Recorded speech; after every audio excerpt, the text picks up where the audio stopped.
Morning everyone. हम लोग इस प्रतियोगिता दर्पण जून का जो है उसमें राष्ट्रीय, अंतर्राष्ट्रीय और आर्थिकी देख चुके हैं। अब हम लोग देखेंगे जो अपॉइंटमेंट्स हैं और स्पोर्ट्स हैं। अपॉइंटमेंट्स, स्पोर्ट्स, डेज, ये सारी चीज़ें देखेंगे। तो शुरू करते हैं हम लोग। फर्स्ट है, एक शब्द संक्षेप आता है इसमें जो आया CABA का।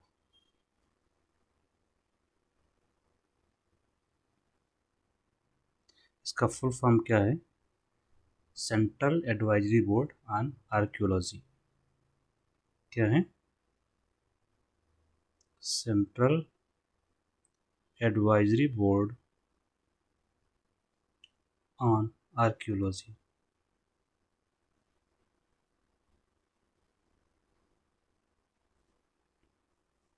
इसका गठन सरकार के द्वारा किया जाता है, केंद्र सरकार के द्वारा।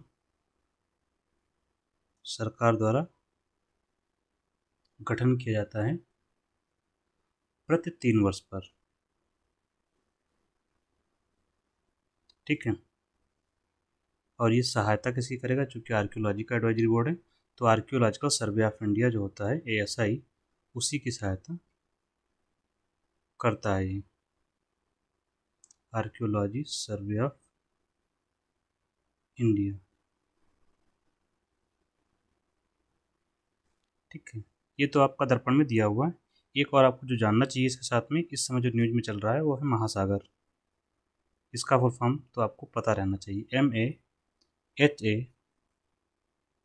MAHASAGAR। पहले सागर था, बाद में इसको बढ़ाकर महासागर कर दिया गया है। तो पहले ये भारत की एक नीति है, विदेश नीति। तो ये पहले इसका नाम था सागर, SAGAR। अब इसको महासागर कर दिया गया है। मॉरिशस की यात्रा पर गए थे हमारे प्रधानमंत्री, वहीं पर उन्होंने इस नीति को उद्घोषणा की। तो इसका फुल फॉर्म हमें पता होना चाहिए। म्यूचुअल एंड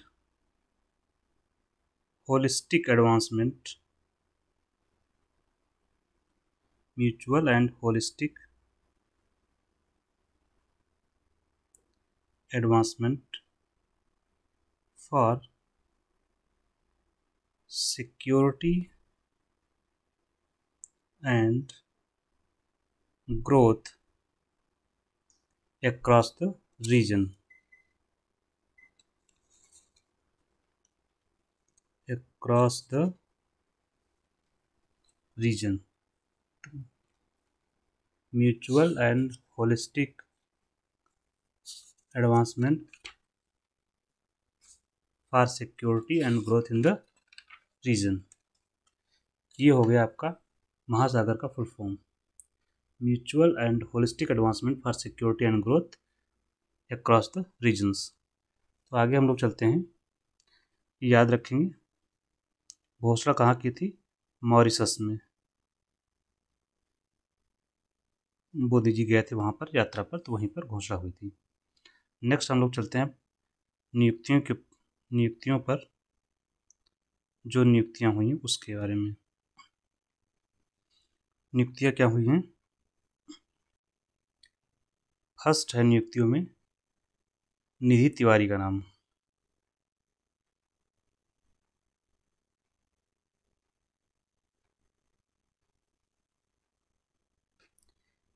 इनको नियुक्त किया गया है प्रधानमंत्री की निजी सचिव, प्राइवेट सेक्रेटरी।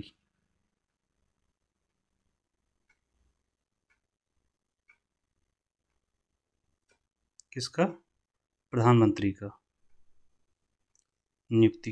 इनका प्रधानमंत्री की निजी सचिव नियुक्त किया गया है निधि तिवारी को। नेक्स्ट है पूनम गुप्ता।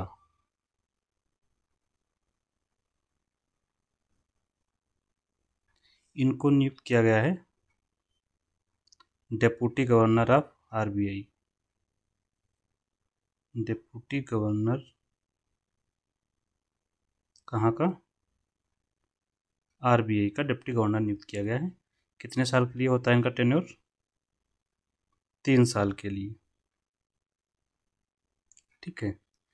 चूँकि ये पूनम गुप्ता ये महिला हैं, तो ये आरबीआई की चौथी महिला डिप्टी गवर्नर हैं। इससे पहले 3 महिलाएं नियुक्त हुई हैं, तो चौथी महिला डिप्टी गवर्नर हैं।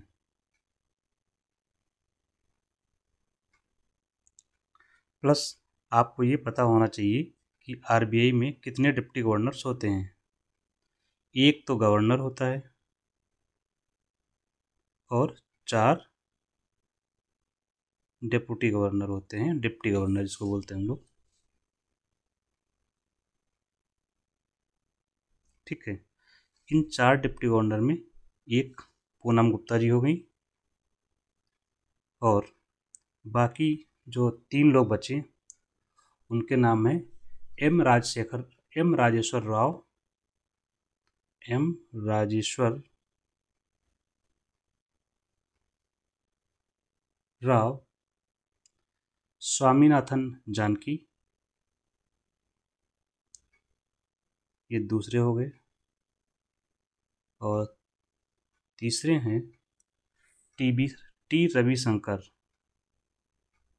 टी रविशंकर। 4 होते हैं, एक पूनम गुप्ता जी हो गई। इनका टेन्योर खत्म हो रहा था अभी, तो इनका कार्यकाल 1 वर्ष के लिए बढ़ा दिया गया है। रविशंकर जी का 1 वर्ष की वृद्धि की गई है कार्यकाल में।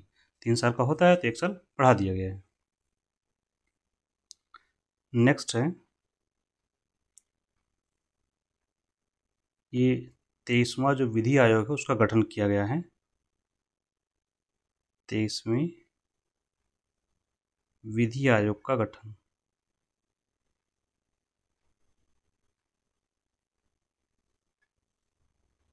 किसकी अध्यक्षता में किया गया है?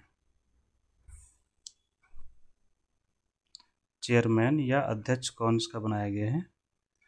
तो जस्टिस दिनेश माहेश्वरी जी को बनाया गया है। दिनेश माहेश्वरी ये जज हैं, तो जस्टिस दिनेश माहेश्वरी जी को इसका अध्यक्ष बनाया गया है। और इसमें विधि आयोग का जो कार्यकाल होगा, विधि आयोग का जो सामान्य कार्यकाल होता है वो कितना होता है? 3 साल। इसका जो ये जो आयोग है इसका 27 में इसका कार्यकाल खत्म होगा। यहाँ एक और बात नोट में लिख लेंगे,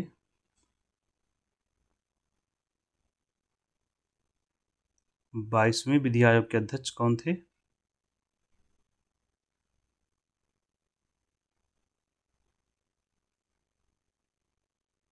वो थे ऋतुराज अवस्थी, जस्टिस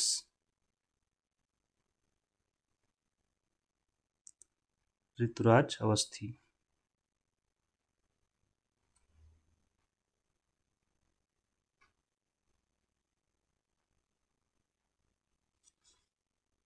ठीक है, तो ये हो गए विधि आयोग के बारे में। नेक्स्ट है एस रमन।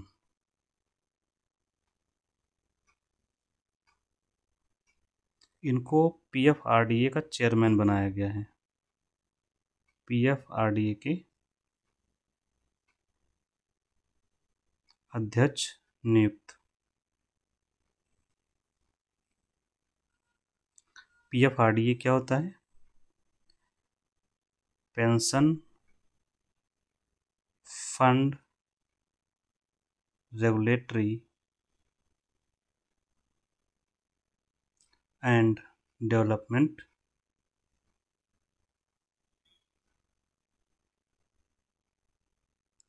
अथॉरिटी। ठीक है, इसके अध्यक्ष बनाए गए हैं। तो ये पेंशन सेक्टर में रेगुलेटर की भूमिका में काम करता है पीएफआरडीए। इसके अलावा एनपीएस जो न्यू पेंशन स्कीम है या नेशनल पेमेंट सिस्टम है उसको भी मैनेज करने का काम करता है पीएफआरडीए। अब ये जो अध्यक्ष बनाए गए हैं तो इनका कार्यकाल होगा 6 साल या 65 वर्ष, जो भी पहले हो। ठीक है, 6 साल 65 वर्ष का मतलब क्या है? या तो ये 6 साल तक रहेंगे, 6 साल तक रहेंगे पद पर, या फिर 65 साल की उम्र तक,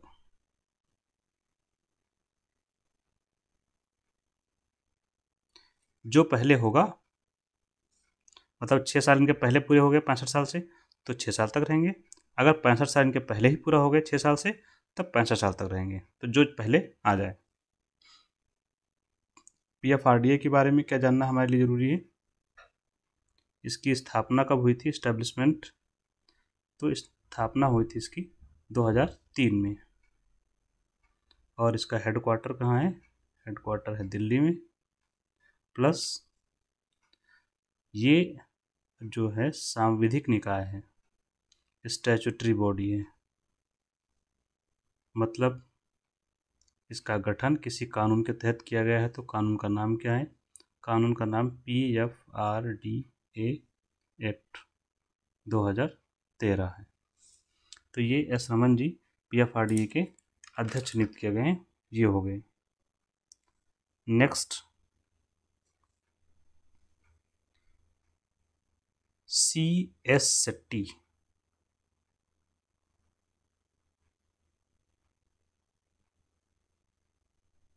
CS शेट्टी साहब ये स्टेट बैंक ऑफ इंडिया के चेयरमैन हैं। इन्हें अध्यक्ष नियुक्त किया गया है इंडियन बैंक एसोसिएशन का। बैंकों का जो एसोसिएशन होता है वो, तो इसके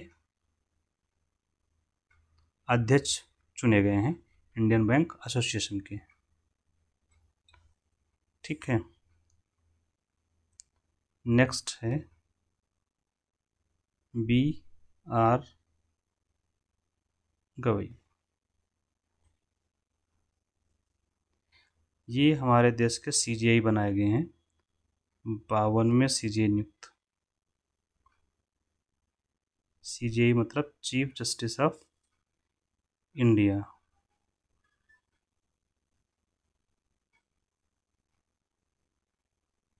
भारत के मुख्य न्यायाधीश बनाए गए हैं, या सुप्रीम कोर्ट के मुख्य न्यायाधीश, बात एक ही है। ठीक है।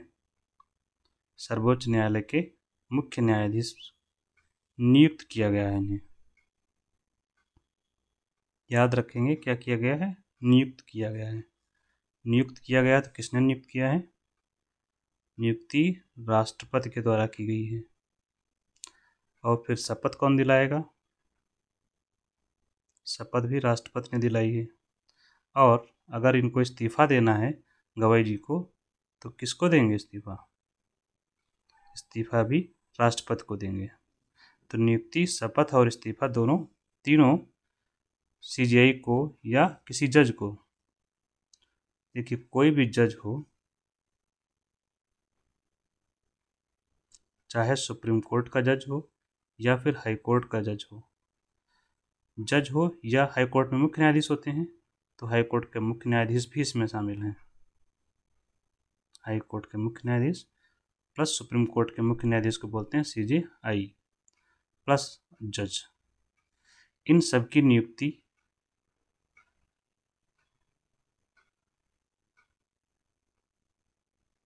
शपथ, देखिए यहाँ पर शपथ गड़बड़ हो जाएगा। हाई कोर्ट के जो न्यायाधीश होते हैं इनको शपथ राज्यपाल दिलवाते हैं। ठीक है। लेकिन इन सब की नियुक्ति और इस्तीफा ये सब किसको देंगे? राष्ट्रपति को। हाई कोर्ट के मुख्य न्यायाधीश की नियुक्ति राष्ट्रपति करता है, और इस्तीफा भी इनको देना है तो राष्ट्रपति को ही देंगे। सुप्रीम कोर्ट के न्यायाधीशों की भी यही स्थिति है। ठीक। अब इनका कार्यकाल कितना होता है? कार्यकाल कितना होगा? 6 साल या 65 वर्ष, जो अभी हमने आपको बस ऊपर समझाया, 6 और 65 का सेम। 6 साल तक पद पर रहेंगे या 65 वर्ष तक। तो इनका जो टेन्योर होगा काफ़ी 6 माह का ही होगा। क्यों? क्योंकि नवंबर में इनकी उम्र 65 साल हो जाएगी। नवंबर 2025 में 65 साल के हो जाएंगी। तो ये 6 माह का ही कार्यकाल होगा, मई से लेकर नवंबर तक का। ठीक है। अगर न्यायाधीश CJI जो है हमारे, इनको पद से हटाना है, पद से हटाना है, तो किसी को पद से हटाने के लिए हमें कुछ ग्राउंड चाहिए होता है। ग्राउंड का मतलब क्या आधार होगा आपके पास? तो हमें आधार बताना होता है। तो आधार होता है, दो ही आधार हैं इसके। एक तो है मिसबिहेवियर, कदाचार, और अक्षमता, इनकैपेसिटी।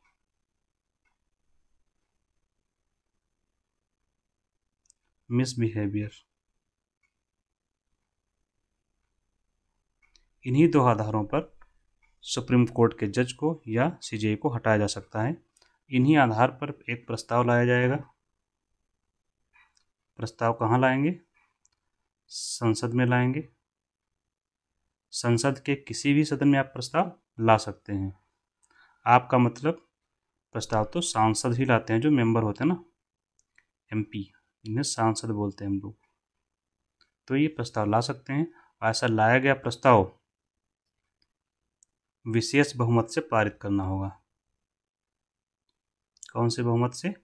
विशेष बहुमत से। और विशेष बहुमत से जब पारित हो जाएगा दोनों सदनों से, तब राष्ट्रपति इनके हटाने का आदेश जारी कर देगा और ये पद से हट जाएंगे। तो ये हो गई इनको हटाने की प्रक्रिया। ठीक, नेक्स्ट है डॉक्टर मांगीलाल। डॉक्टर मांगीलाल जाट। इनको कहाँ नियुक्त किया गया है? इनको नियुक्त किया गया है महानिदेशक के पद पर। ICAR के महानिदेशक नियुक्त किए गए हैं। ICAR के महानिदेशक, ये क्या है? Indian council of agriculture research.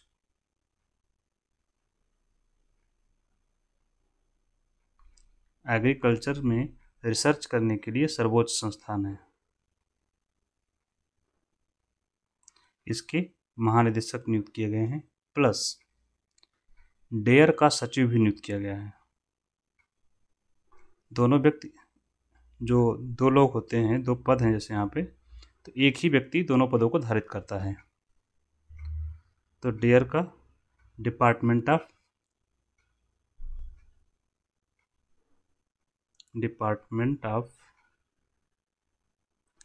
Agriculture research and education, department of agriculture research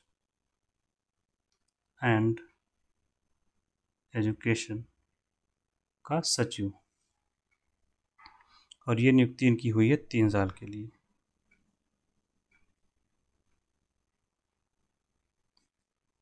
ठीक है, यहाँ पर एक बात याद रखेंगे, एक संस्था है ICRISAT।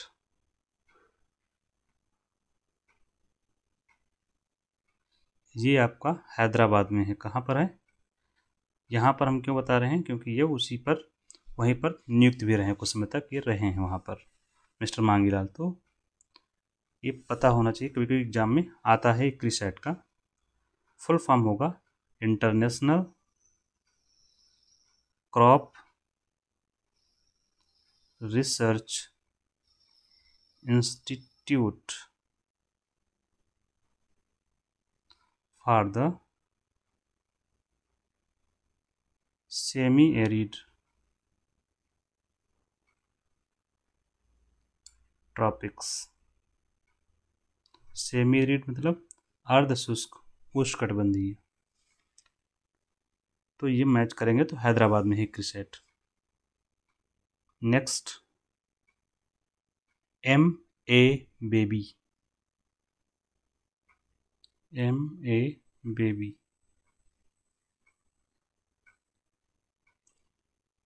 ये हैं, इन्हें बनाया गया CPI का महासचिव। हमारे देश में एक पार्टी है CPIM, इसी का महासचिव इन्हें बनाया गया है। तो ये हमारी नियुक्तियां हो गई या चुनाव हो गए हैं। अब हम लोग समझते हैं आगे पुरस्कार और सम्मान के बारे में।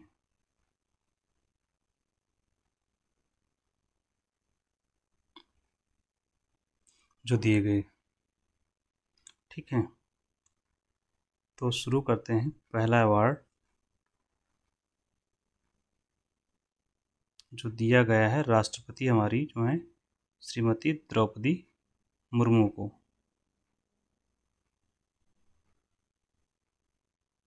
राष्ट्रपति द्रौपदी मुर्मू,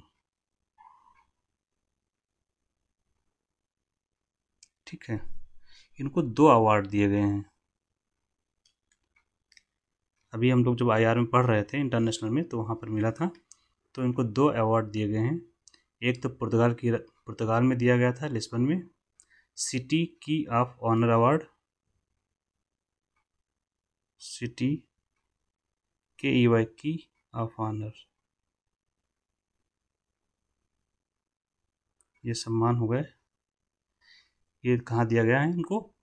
पुर्तगाल में, राजधानी है लिस्बन, वहाँ पर दिया गया। और दूसरा अवार्ड है जो इन्हें स्लोवाकिया में दिया गया। कहाँ दिया गया? स्लोवाकिया में, कॉन्स्टेंटन द फिलोसफर यूनिवर्सिटी के द्वारा डॉक्टरेट की उपाधि दी गई है।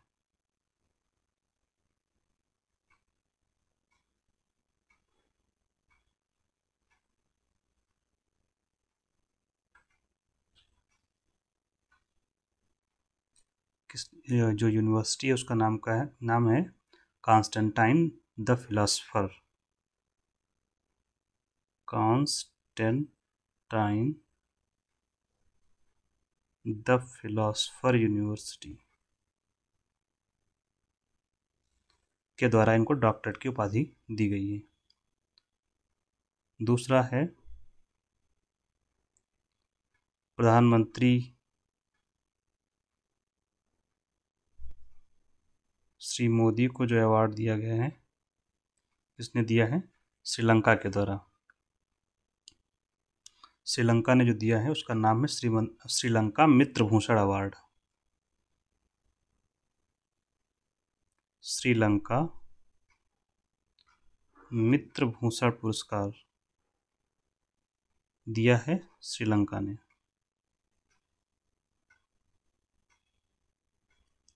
ये वहाँ का जो नागरिक सम्मान है वो है, और विदेशियों को दिया जाने वाला सर्वोत्कृष्ट सम्मान है जो इनको दिया गया है मोदी जी को। नेक्स्ट,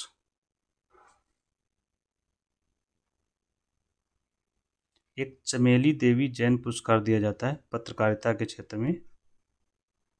जो इम्पोर्टेंट है हम उसी की चर्चा कर रहे हैं। चमेली देवी जैन पुरस्कार ये दिया जाता है पत्रकारिता के क्षेत्र में।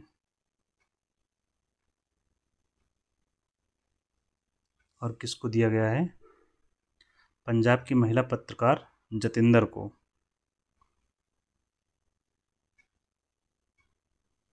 पंजाब की महिला पत्रकार जतिंदर कौर तूर। नाम जतिंदर याद रखेंगे, उसी से आप लोग टिक भी कर सकते हैं, तो कोई इतना पूरा नाम याद करने की जरूरत नहीं है। नेक्स्ट है लॉरियस विश्व खेल award.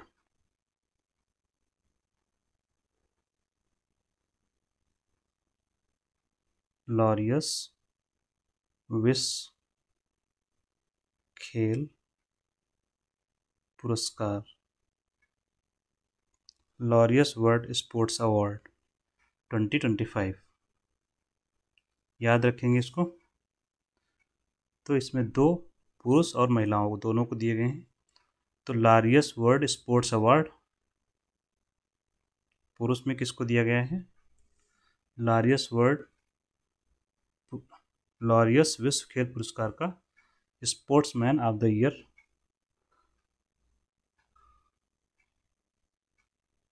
Sportsman of the year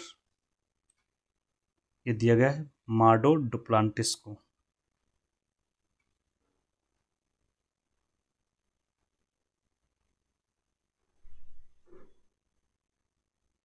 मार्डो Duplantis sportsman of the year Laureus का ये पुरस्कार का नाम है।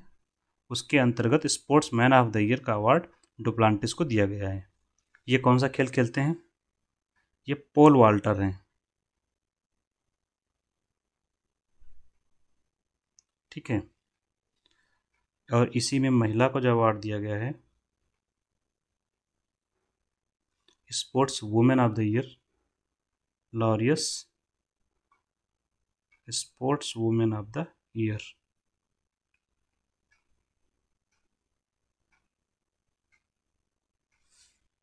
ये दिया गया है सिमोन वाइल्स को। सिमोन बाइल्स ये अमेरिका की हैं और जिम्नास्ट हैं। क्या हैं? जिम्नास्ट। डुप्लांटिस कहाँ के हैं? ये हैं स्वीडन के।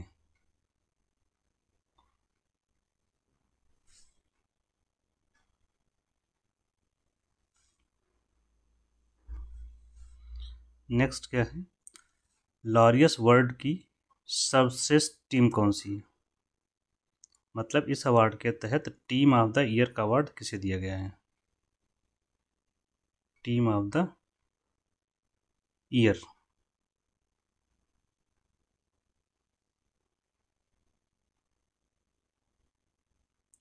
टीम ऑफ द ईयर चुना गया है इसमें रियल मैड्रिड।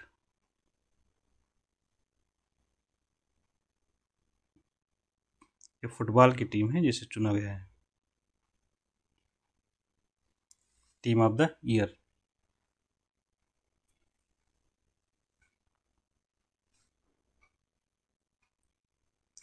नेक्स्ट है विजडन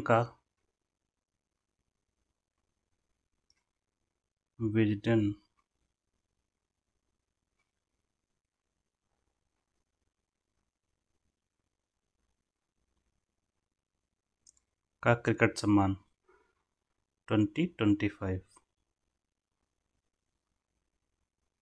ये किसे दिया गया है?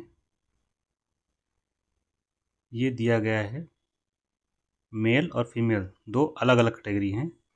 तो विजडन का क्रिकेटर ऑफ द वर्ल्ड या सर्वश्रेष्ठ पुरुष क्रिकेटर, सर्वश्रेष्ठ पुरुष क्रिकेटर का अवार्ड दिया गया जसप्रीत बुमराह को। जसप्रीत बुमराह ये जानते ही आप लोग भारत के हैं। और महिला क्रिकेटर का अवार्ड भी भारत को ही गया है। भारत की क्रिकेटर हैं स्मृति मंधाना।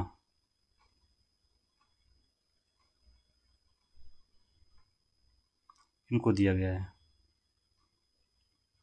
अच्छा, विजडन जो मैगजीन है इसे क्रिकेट की बाइबल कहा जाता है। मंथली मैगजीन है क्रिकेट की बाइबल।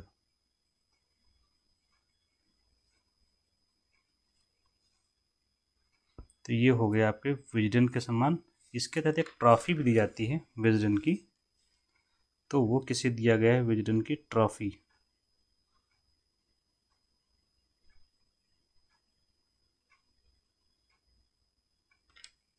मिशेल सेंटनर को दिया गया है।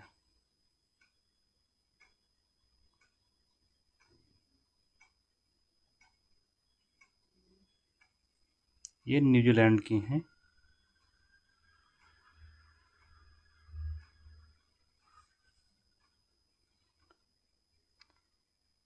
प्लस एक और ये अवार्ड देते हैं इसके अंतर्गत। विजडन के जो 5 क्रिकेटर होते हैं वर्ष के, इसके तहत विजडन के अंतर्गत वर्ष के 5 क्रिकेटर, सर्वश्रेष्ठ क्रिकेटर इनके हिसाब से कौन से हैं? एक नाम मैं लिख दे रहा हूँ, जेम्स स्मिथ का नाम, बाकी ज़रूरत है नहीं। इंग्लैंड से हैं। आप लोग लिखना चाहें तो लिख सकते हैं। सोफी एक्लेस्टोन इंग्लैंड से, डैन वारेल डैन वारेल, ये भी इंग्लैंड से हैं।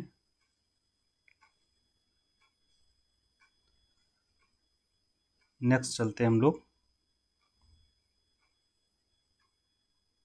भारत के जो खिलाड़ी हैं जिन्हें विजडन के खिलाड़ियों में स्थान मिला इससे पहले, उसमें आप दिलीप सिंह, रणजीत सिंह, सीके नायडू, विनू माकंड, सुनील गावस्कर, कपिल देव, रोहित शर्मा, विराट, शिखर, इन सब को ये अनिल कुंबले, राहुल द्रविड़ को अवार्ड ये मिल चुका है। इसमें जो मैगजीन इसमें स्थान पाने के लिए विजडन के खिलाड़ियों की सूची में, तो इन सबको भारत में इसमें शामिल किया गया है। बहुत रेयर आता है बट हो सकता है आ भी जाए, जैसे अभी जसप्रीत बुमराह और हरमनप्रीत को भी शामिल किया गया है। नेक्स्ट है लता दीनानाथ मंगेशकर पुरस्कार।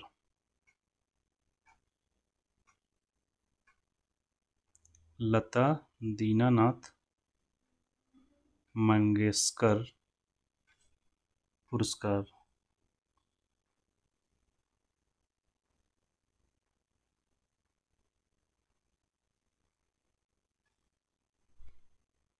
तो ये किसको दिया गया है? ये कुमार मंगलम बिरला को दिया गया है। प्रसिद्ध उद्योगपति हैं बिरला, जो सुनते हैं आप लोग, बिरला सीमेंट तो आप लोग सुनते होंगे, उन्हीं को दिया गया कुमार मंगलम बिरला को। नेक्स्ट है एबेल पुरस्कार।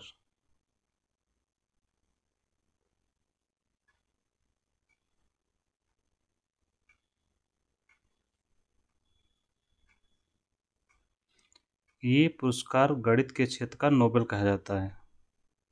गणित का नोबेल,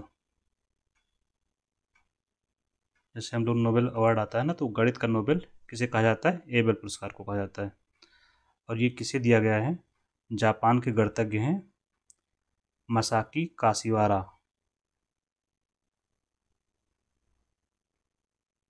मासाकी काशिवारा, ये जापानी हैं, जापानी गणितज्ञ।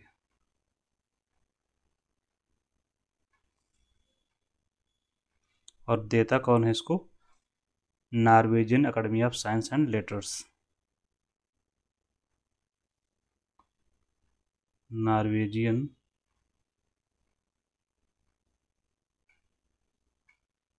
Academy of science and letters के द्वारा दिया जाता है और फंड देती है नॉर्वे की सरकार। पुरस्कार नॉर्वे सरकार के द्वारा फंड दिया जाता है, वित्तीय इसका फंडिंग नॉर्वे की गवर्नमेंट करती है एबेल पुरस्कार की।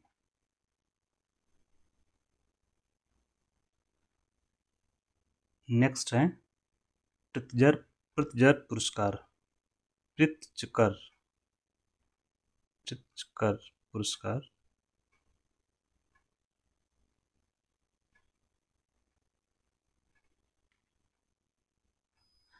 एबेल पुरस्कार के बारे में एक बात, जैसे कोई भारतीय मिला है तो एस.आर. श्रीनिवास वर्धन को ये पुरस्कार मिला है एक भारतीय के रूप में।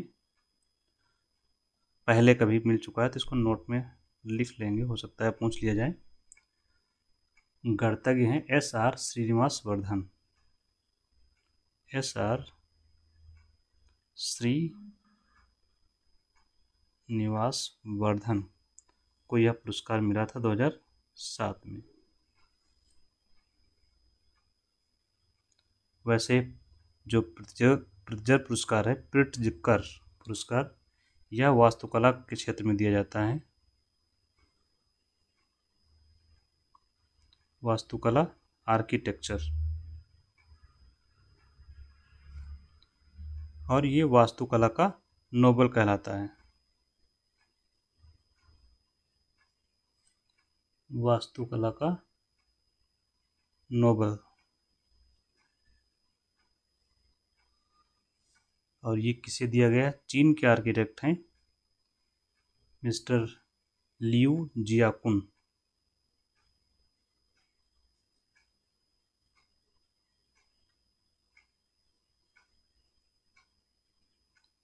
इनको दिया गया है ये अवार्ड, प्रित्जकर अवार्ड। यहाँ नोट कर लें, भारतीय हैं एक बालकृष्ण दोषी।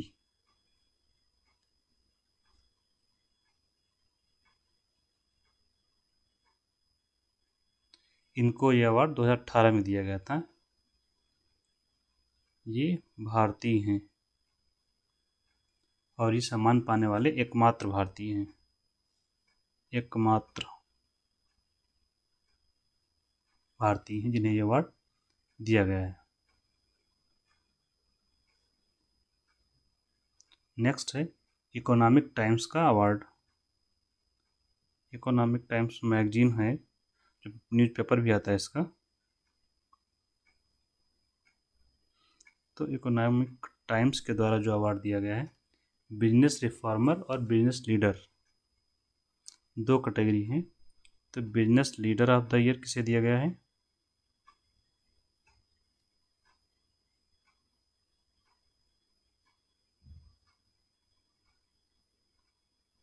Business leader of the year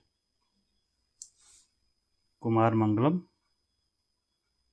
Birla को, जिनको अभी दिया गया है दीनानाथ मंगेशकर पुरस्कार,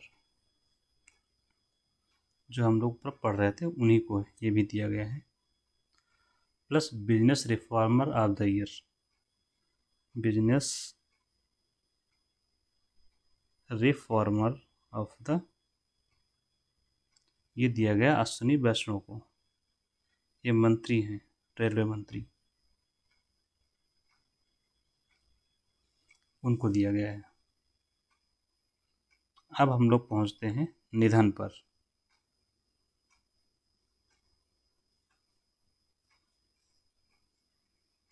पहला नाम है हरिदत्त कापड़ी का, हरिदत्त कापड़ी।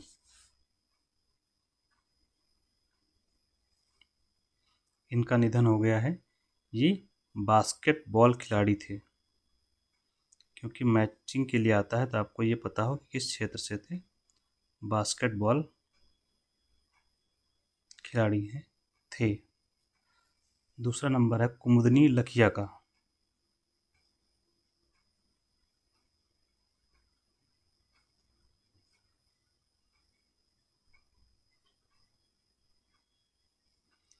कुमुदनी लखिया ये कथक नृत्यांगना है।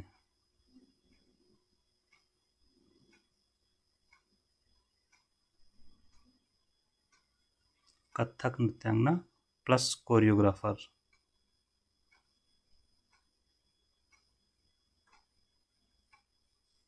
इनकी भी मृत्यु हो गई है। नेक्स्ट है मनोज कुमार। इनके बारे में आप लोग जानते होंगे, ये एक्टर हैं, एक्टर थे, अभिनेता, निर्देशक, और इन्हें हम पॉपुलरली जो है जानते हैं जिनके नाम से, भारत कुमार के नाम से जानते हैं। पॉपुलरली भारत कुमार के नाम से पॉपुलर हैं। क्यों? क्योंकि उन्होंने जो है देशभक्ति जो मूवी है उसमें इन्होंने काम किया है, बहुत ही बेहतरीन भूमिकाएं निभाई हैं, इसलिए इनको आम जनता में भारत कुमार के नाम से जाना जाता है। जबकि इनका नाम क्या है ओरिजिनल? मूल नाम था हरिकृष्ण गिरी गोस्वामी। हरिकृष्ण गिरी गोस्वामी।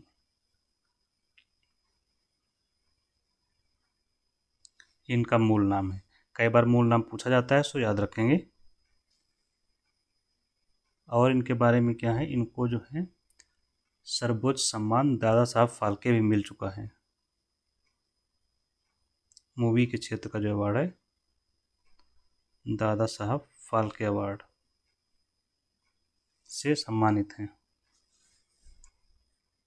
प्लस पद्मश्री।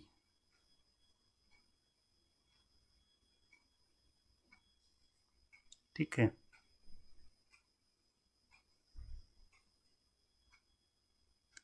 नेक्स्ट है कमल किशोर गोयनका।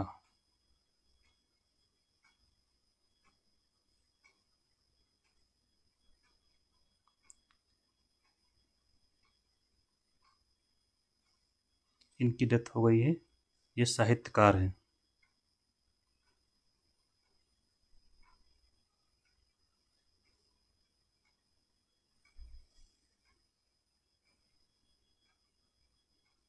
नेक्स्ट है राम सहाय पांडे।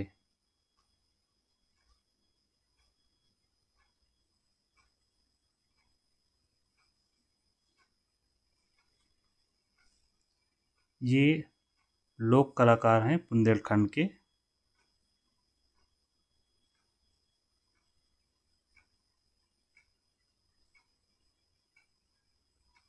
लोक कलाकार बुंदेलखंड के। नेक्स्ट है दादी रतन मोहिनी।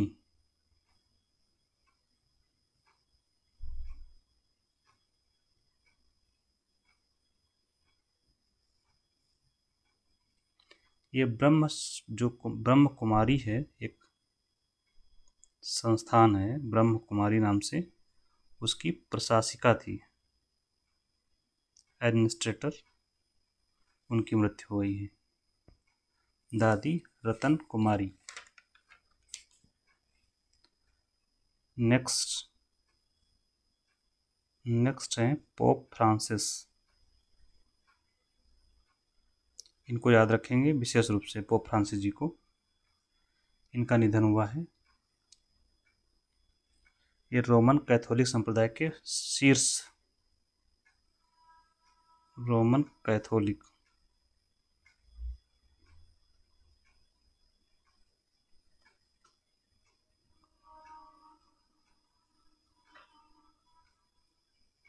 संप्रदाय के शीर्ष धर्मगुरु थे, सबसे ऊपर वाले धर्मगुरु। इनका देहावसान हो गया है। और ये कहाँ से थे ये आपको पता होना चाहिए। ये अर्जेंटीना के ब्यूनस आयर्स से थे।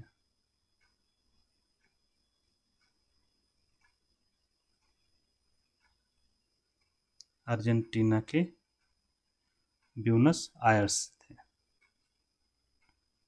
लैटिन अमेरिका के पहले पोप हैं जिन्हें ये लैटिन अमेरिका से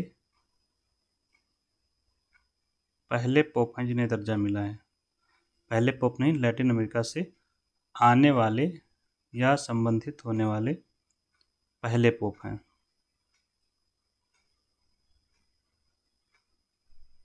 इनकी मृत्यु हो गई है। नेक्स्ट है के कस्तूरी रंगन।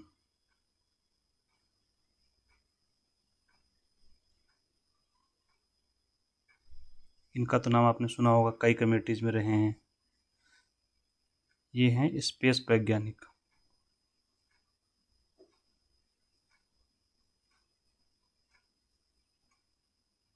अंतरिक्ष वैज्ञानिक या अंतरिक्ष विज्ञानी।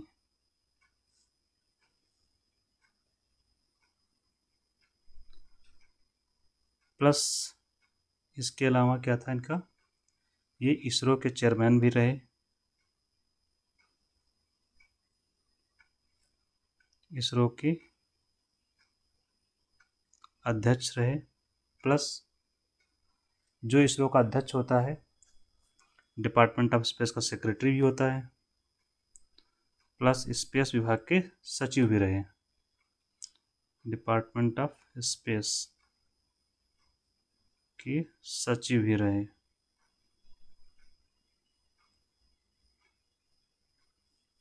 ठीक। इसके अलावा ये राज्यसभा के मेंबर रहे।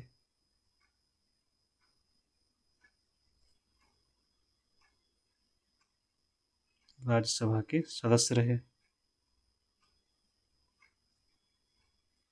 इसके अलावा राष्ट्रीय शिक्षा नीति में इनकी भूमिका रही, राष्ट्रीय शिक्षा नीति को बनाने में, जो रिसेंट अभी चल रही है इस समय, उसकी बात कर रहे हैं 2020 की। उसका ड्राफ्ट तैयार किया था इन्होंने। और अवार्ड की अगर बात करें जो भारत सरकार के द्वारा इन्हें दिए गए हैं, तो पद्म पुरस्कार, तीनों पुरस्कार इनको प्राप्त हैं। पद्म श्रेणी के 3 पुरस्कार कौन से हैं?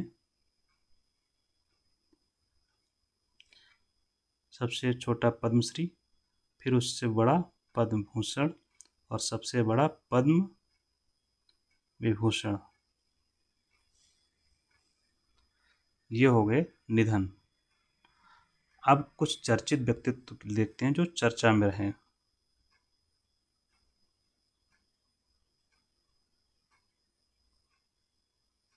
इसमें दो नाम हैं, एक है मेहुल चोकसी,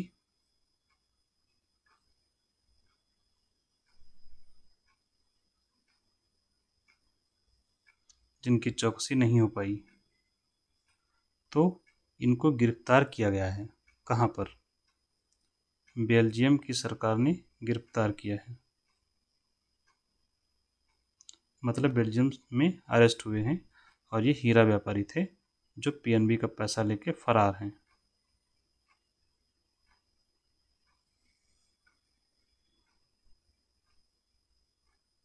पंजाब नेशनल बैंक के धोखाधड़ी के मामले में फरार हैं। दूसरे हैं तहावुर राणा।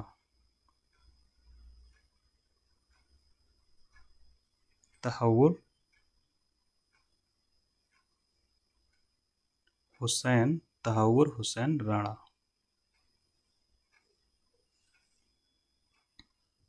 इनके बारे में क्या है? ये 26/11 का जो भारत में हमला हुआ था 2008 में, उसमें मुख्य आरोपी हैं ये।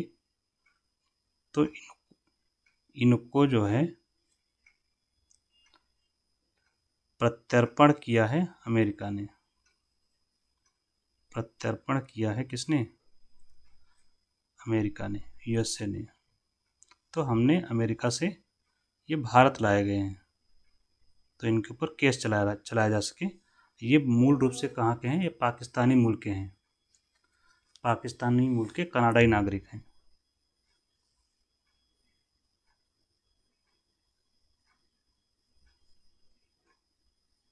पाकिस्तानी मूल के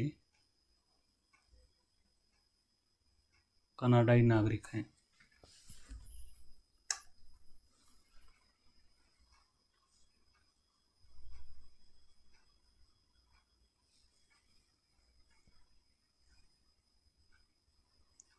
नेक्स्ट,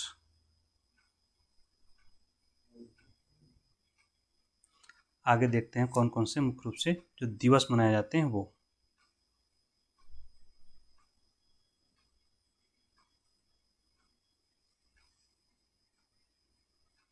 तो पहला दिवस कौन सा है? हिंदी रंगमंच दिवस मनाते हैं हम लोग 3 अप्रैल को।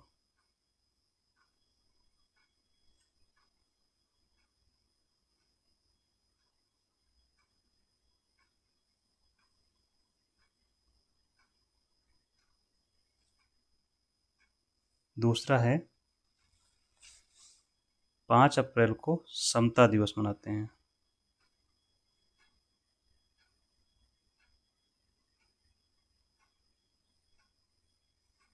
ये मनाया जाता है बाबू जगजीवन राम की स्मृति में। समता दिवस बाबू जगजीवन राम, इन्हीं की स्मृति में मनाया जाता है, इनका बर्थडे है।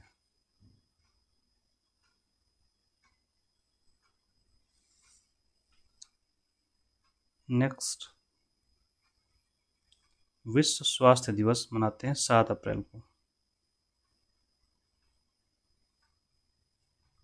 विश्व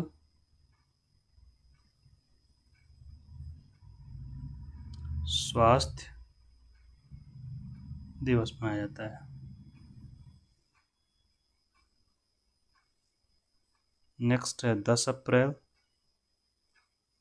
10 अप्रैल को मनाते हैं होम्योपैथी दिवस। विश्व होम्योपैथी दिवस किसकी स्मृति में मनाते हैं? Samuel Hahnemann.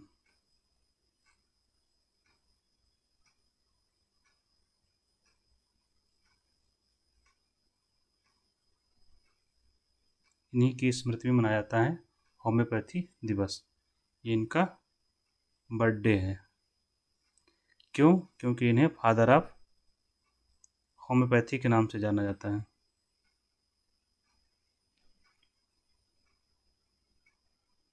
और ये जर्मनी के हैं। कहाँ के हैं? जर्मनी से।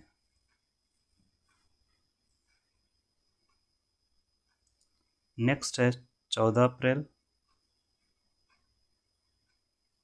इस दिन मनाते हैं डॉक्टर भीमराव अम्बेडकर की जयंती।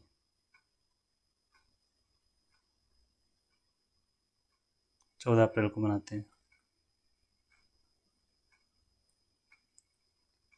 18 अप्रैल।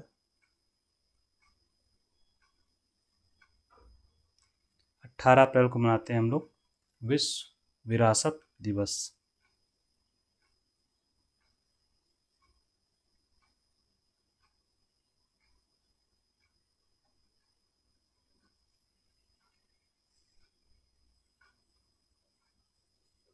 नेक्स्ट है 21 या 21 अप्रैल।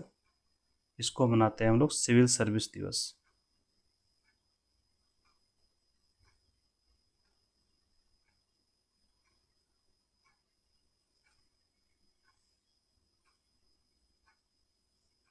बाईस अप्रैल को पृथ्वी दिवस।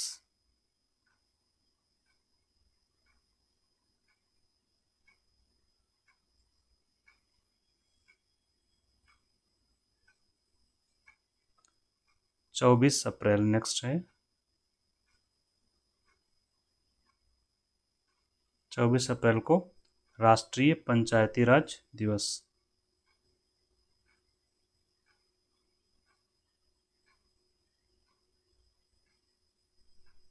पंचायती राज दिवस।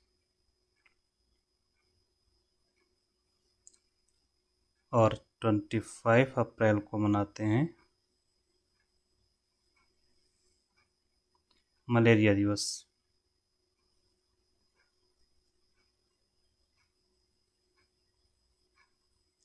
विश्व मलेरिया दिवस, मलेरिया से बचाव के लिए। नेक्स्ट है 26 अप्रैल बौद्धिक संपदा अधिकार दिवस। विश्व बौद्धिक संपदा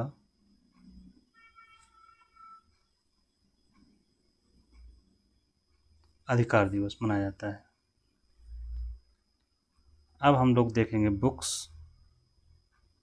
बुक्स में एक ही बुक्स है और वो इम्पोर्टेंट भी है काफ़ी। The chief minister and the spy. Book का नाम है द चीफ मिनिस्टर। काफ़ी कंट्रोवर्सी भी हुई है इस पर, इसलिए इसको याद रखेंगे। And the spy. स्पाई मतलब होता है जासूस, चीफ मिनिस्टर और जासूस। राइटर हैं A.S. दुलत। ये पूर्व राज चीफ हैं A.S. दुलत।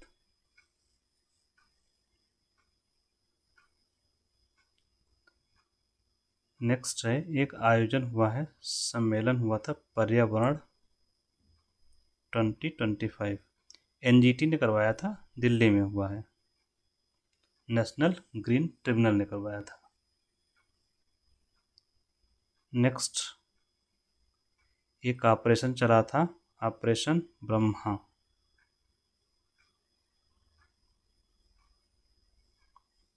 पेपर में आपने पढ़ा होगा। और इस दौरान क्या हुआ था, ये ऑपरेशन क्या था कि भूकंप आया था म्यांमार और थाईलैंड में।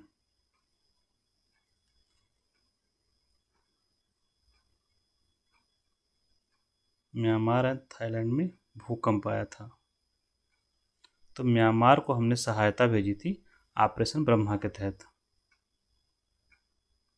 सहायता क्या? दवाइयाँ, टेंट, तंबू, ये सब चीज़ें, सामान भेजा गया था। कहाँ? म्यांमार के लिए, थाईलैंड के लिए नहीं है ये। नेक्स्ट है एक ऑपरेशन है कगार।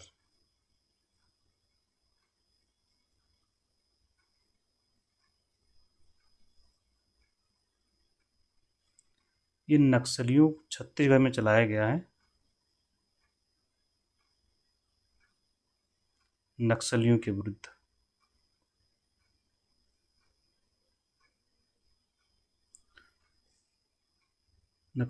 पुलिस और अन्य फोर्सेस ने मिलकर चलाया है।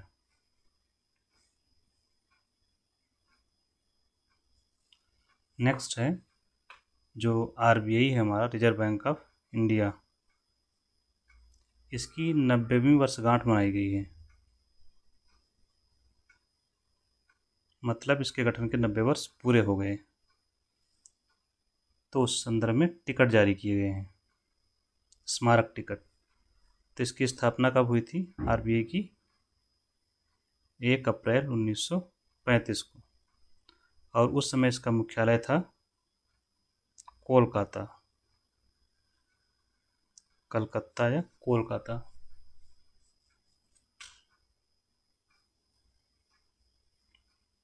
बाद में मुंबई शिफ्ट किया गया इसका हेडक्वार्टर, अभी मुंबई में इसका हेडक्वार्टर। तो इसी की स्मृति में जो 90 साल पूरा हो गया आरबीआई के, इसी की स्मृति में एक स्मारक टिकट जारी किया गया है 90 रुपए का।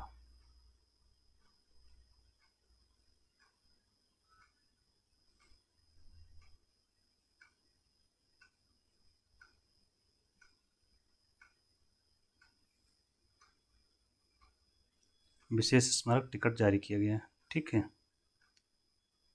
इसके अलावा नेक्स्ट क्या है, ये मिसलेनियस में हम लोग देख रहे हैं। एक मध्य प्रदेश में स्कूल था सीएम राइज स्कूल, सरकार के द्वारा बनाए गए थे सीएम राइज स्कूल। इसका नाम बदल कर रखा जाएगा महर्षि संदीपनी के नाम पर।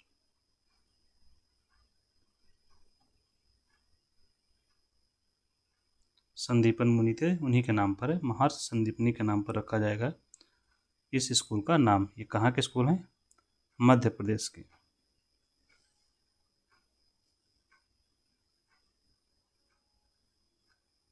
दो जो संस्थान थे उनको डीम्ड यूनिवर्सिटी का दर्जा दिया गया है, डीम्ड विश्वविद्यालय का दर्जा।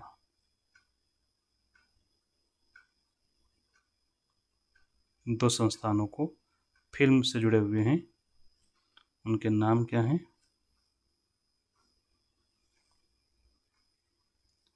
उनके नाम है film and television institute of India,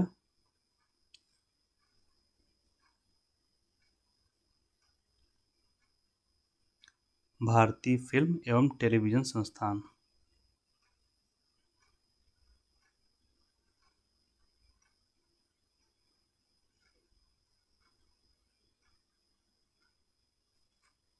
इसको दिया गया है, ये कहाँ पर है?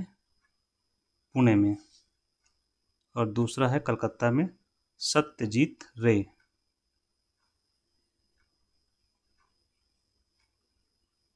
सत्यजीत रे फिल्म एवं टेलीविज़न संस्थान कहाँ है? कोलकाता में या कलकत्ता में। इन दोनों को डीम्ड यूनिवर्सिटी का दर्जा दिया गया है। तो इसका फ़ायदा क्या होगा इनको? ये लोग अब डिग्री और डॉक्टरेट के प्रोग्राम भी शुरू कर सकते हैं। नेक्स्ट है त्रिभुवन सहकारी विश्वविद्यालय।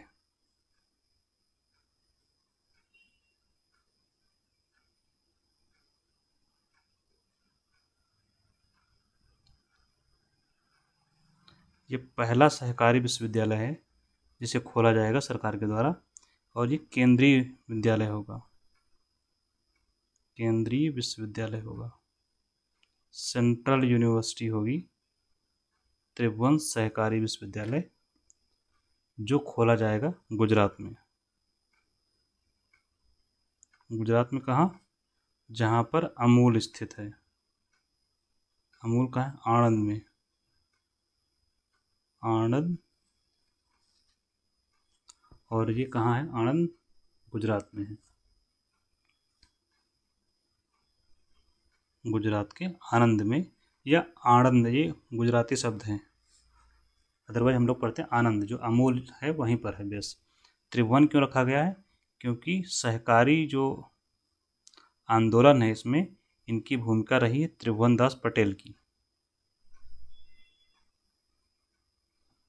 त्रिभुवन दास पटेल की, जो हम लोग अमूल पढ़ते हैं उसकी शुरुआत में इनकी, उसको शुरू करने में इनकी भूमिका रही। जो अमूल दूध आता है उसी की बात है, ये आनंद में है।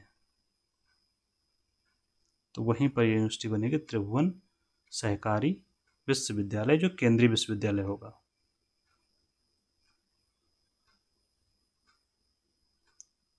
अब हम जान लेते हैं अभ्यास, जो मिलिट्री अभ्यास होते हैं वो। तो 3 अभ्यास हैं। एक है अभ्यास ऐक्य में, अभ्यास ऐक्य में।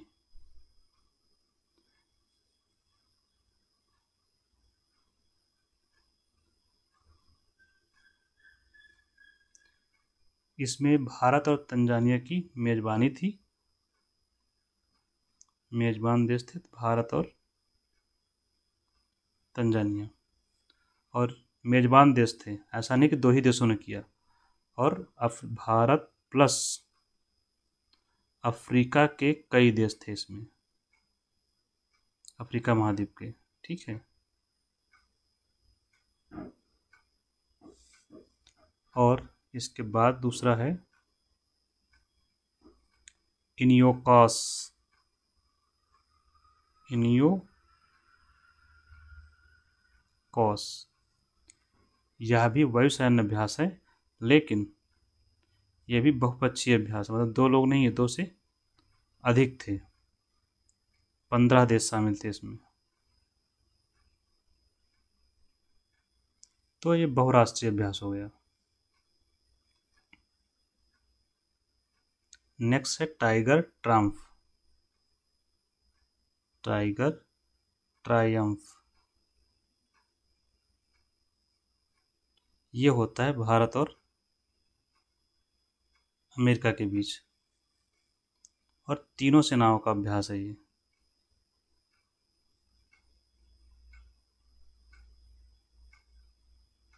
और हुआ कहाँ है?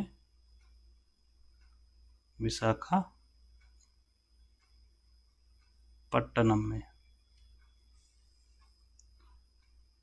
तो ये हो गया। अब हम लोग पहुंचेंगे खेल कूद में, स्पोर्ट्स। स्पोर्ट्स में जो इम्पोर्टेंट है वो हम लोग देखेंगे। एक है श्रेयस अय्यर।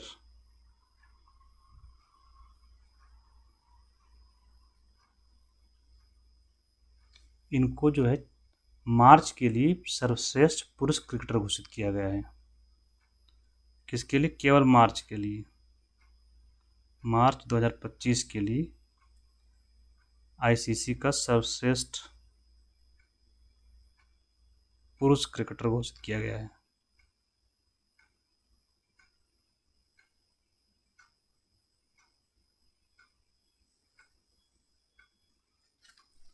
और नेक्स्ट है स्पेन के कार्लोस अल्काराज।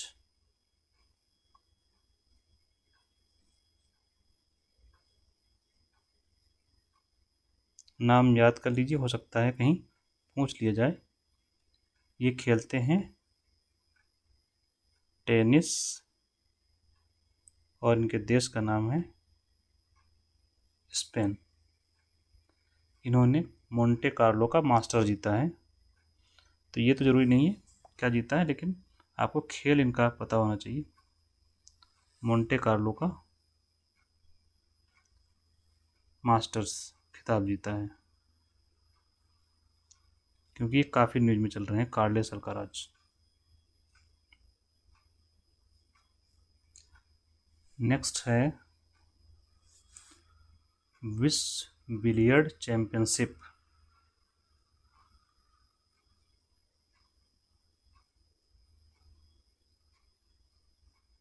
विश्व बिलियर्ड चैंपियनशिप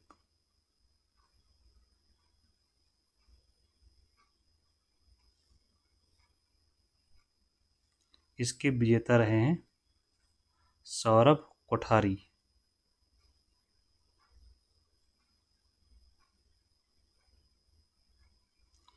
खास बात यहाँ पर क्या है कि इन्होंने किसको हराया है?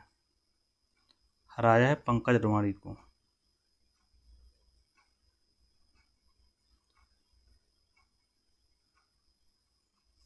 ये कई बार पंकज अडवाणी विश्व विजेता रहे हैं इसके विश्व रोड चैंपियनशिप के, उनको हराया इसलिए इम्पोर्टेंट है। इसके साथ ही ये ख़त्म करते हैं हम लोग। Thank you.